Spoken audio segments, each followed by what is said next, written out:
কিয়ামতের আগে 30 জন এরকম মানুষ বার করবে, চাই রাষ্ট্রীয়ভাবে কাদিয়ানীদের কাফের ঘোষণা করতে হবে। সে নিজেকে নিজে নবী দাবি করেছে, আমাদের নবীকে শেষ নবী মানে না। কাদিয়ানীদের রাষ্ট্রীয়ভাবে কাফের ঘোষণা করতে হবে। কারণ আমরা মুসলমানরা যারা জানি, আমরা জানি যে হযরত মুহাম্মদ সাল্লাল্লাহু আলাইহি সাল্লাম আমাদের শেষ নবী, এবং মির্জা গোলাম কাদিয়ানী তারা মানে, কাদিয়ানী যারা কাদিয়ানীদের গ্রুপ আছে তারা মানে যে মির্জা গোলাম কাদিয়ানী নবীর পরে তাকে আল্লাহ তাআলা প্রেরণ করছে নবী হিসেবে। নাউজুবিল্লাহ।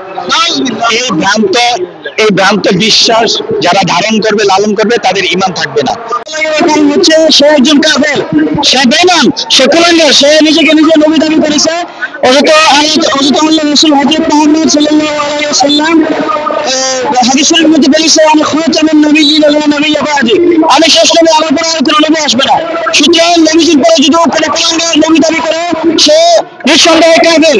মির্জা গোলাম কাদিয়ানী কাফের, তাদের অনুসারী কাফের, তাদেরকে যারা কাফের মনে করে তারাও কাফের। কাদিয়ানীদের যে পণ্যগুলো আছে আরএফএল, ক্লিক, কিশন এবং প্লেন, এগুলো বয়কট করতে হবে। এগুলো যদি আমরা মুসলমানরা বয়কট না করি, তারা আস্তে আস্তে শক্তিশালী হবে। তারা ইহুদিদের সাথে আমরা মুসলমানদের উপর আক্রমণ করবে। আর বাইরে মুসলমানরা এটা হতে চাই না। তাই সরকারের কাছে অনুরোধ, মির্জা গোলাম কাদিয়ানীকে কাফের বলে ঘোষণা করতে হবে। কোরআনকে তারা মানে না, হাদিসকে তারা মানে না। কোরআনের মধ্যে আল্লাহ বলেন যে আমাদের নবী হযরত মুহাম্মদ সাল্লাল্লাহু আলাইহি ওয়াসাল্লাম তিনি শেষ নবী, কিয়ামত পর্যন্ত আর কোনো নবী আসবে না। নবীজি হাদিসের মধ্যে বলেছেন, আমি হলাম সর্বশেষ নবী, আমার পরে আর কোনো নবী নাই। কিন্তু কাদিয়ানীরা গোলাম আহমদ কাদিয়ানীকে তারা নবী মানে, আমাদের নবীকে শেষ নবী মানে না। আমাদের সকলের প্রাণের নবী। আমরা রাষ্ট্রের কাছে জানাই, সংসদ ভাবে, বাংলাদেশের রাষ্ট্রীয় ভাবে কাদিয়ানীদেরকে যেন অমুসলিম ঘোষণা করা হয়।